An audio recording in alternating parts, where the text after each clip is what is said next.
सब कुछ हमारा घरों वहाँ છે મંદિર છે પૂજા પાઠ ચીવડી એ છે અમારા ઢાબા પર અમે ચડી ગયા છીએ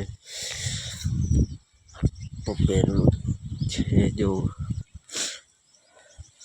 એ છે जो वो साका दिखा जाने चाहिए वहाँ हमारी जमीन थी मैं गाँव में मिला છે पाँच है यहाँ શાકભાજી કરી છે પોપૈયા છે તો લઈ રહ્યા છો ભાઈ है છે કૂવો पूरा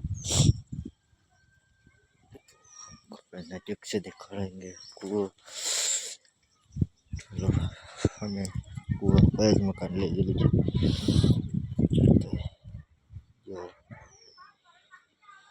મોટર રાખેલી છે ચક્કરમાં આવે છે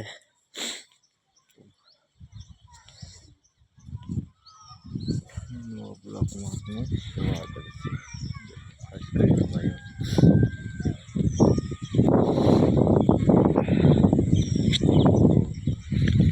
જોઈ રહ્યા છો તમે અહીંયાથી અલગ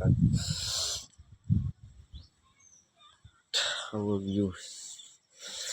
हर सवार में व्यू कैसा आ रहा है ठंडा माहौल देखो देखो क्या व्यू क्या देखने का नज़ारा बना दिया हमने सुबह सुबह में क्या सब चारे बाजू नीलू नीलू नीलू यहाँ तक हमारा घरों अमुक काचा पाका नलिया वाला